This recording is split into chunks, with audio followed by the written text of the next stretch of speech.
எல்லாருக்கும் வணக்கம். இப்போ நான் சொல்ல போகிற ரெசிபி என்னன்னு பார்த்தீங்கன்னாக்கா, உருளைக்கிழங்கு கட்லெட்டு. உருளைக்கிழங்கு கட்லெட்னா உருளைக்கிழங்கு மட்டும் இல்லாமல் இதோட கேரட்டு பீன்ஸ் எல்லாம் வச்சு ஒரு கட்லெட் நம்ம செய்கிறோம்.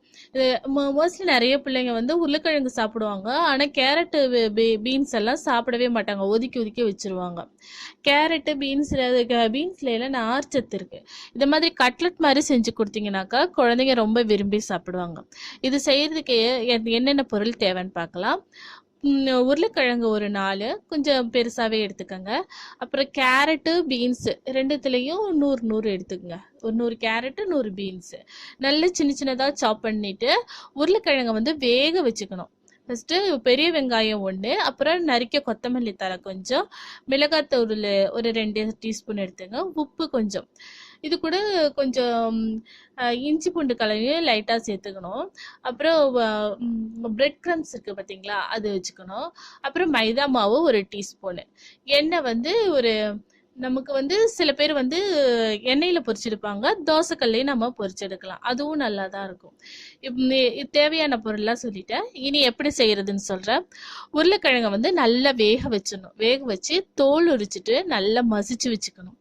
அதுக்கு அடுத்ததாக நம்ம மசிச்சு வச்சுட்டு கடாயை அடுப்பில் வச்சு ஒரு பாத்திரத்தை அடுப்பில் வச்சு அதில் எண்ணெய் ஊற்றி சோம்பு போட்டு தாளிச்சிட்டு கொஞ்சம் கருவேப்பிலை நல்லா சாப் பண்ணி அதில் போட்டுட்டு கேரட்டு பீன்ஸு இதெல்லாம் வெங்காயம் ஃபஸ்ட்டு போட்டு வணக்கிடணும். வணக்கிட்டு அது கூட கொஞ்சம் பச்சை மிளகாய் 2 பச்சை மிளகாய் நறுக்கி நல்லா போட்டு வணக்கிட்டு கேரட் பீன்ஸு நல்லா ஃபைனாக சாப் பண்ணி வச்சுருக்கோம் பார்த்தீங்களா, அதையும் போட்டு நல்லா வணக்கிடணும்.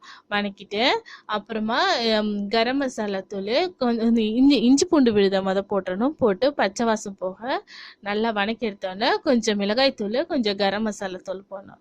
போட்டு வணக்கி முடித்தோடனே இந்த உருளைக்கிழங்கு பசஞ்சு வச்சுருக்கோம் பார்த்தீங்களா, அதையும் இதில் போட்டு நல்லா மிக்ஸ் பண்ணி நல்லா வணக்கணும். தண்ணி எதுவும் ஊற்றவே கூடாது. பாயிண்ட்டு, தண்ணியே ஊற்றக்கூடாது. இதில் நல்லா போட்டு வணக்கிட்டு இதில் உப்பு தேவையான அளவு போட்டு நல்லா வணக்கிட்டு கொஞ்சம் ஆற விட்டுறணும்.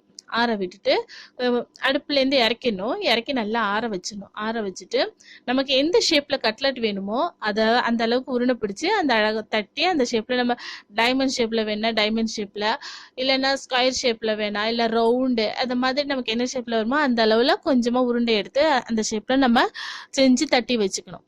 அதற்கு அடுத்ததாக மைதாவை வந்து இந்த 1 டீஸ்பூன் இல்லைன்னா 1.5 டீஸ்பூன் மைதாவை என்ன பண்ணணும், நல்லா கரைச்சி வச்சுக்கணும்.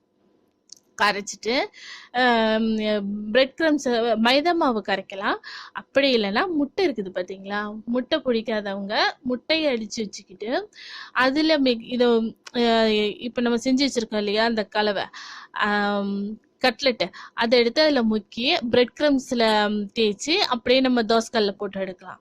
அப்படி பிடிக்காதவங்க மைதா மாவில் முக்கிட்டு இந்த பிரெட் க்ரம்ஸில் தேய்ச்சிட்டு, அப்படி இல்லைன்னா பிரெட் க்ரம்ஸ் இல்லை அப்படி நம்ம வீட்டில் அப்போதைக்கு இல்லைன்னாக்கா நம்ம பொட்டுக்கடலை கொஞ்சமாக குறைன்னு அரைச்சிட்டு அதில் போட்டு நல்லா பரட்டிட்டு நம்ம கல்லில் போட்டு பொரிச்சு எடுக்கலாம். பொரிச்சு எடுத்தோம்னா செம்ம டேஸ்டியாக இருக்கும். வானலிலையும் போட்டு எடுக்கலாம், இல்லை தோசைக்கல்லையும் நம்ம போட்டு 2 பக்கமும் நல்லா வேக விட்டு எடுத்து சாப்பிட்டோம்னா செம்ம டேஸ்டியாக இருக்கும். ரொம்ப ஹெல்த்தியானதும் கூட, குழந்தைங்க ரொம்ப விரும்பி சாப்பிடுவாங்க. இதை மாதிரி மேலும் தகவல்களையும் ரெசிபிகளையும் தெரிஞ்சுக்கொள்ள சப்ஸ்கிரைப் பட்டன் அழுத்தும். தேங்க்யூ.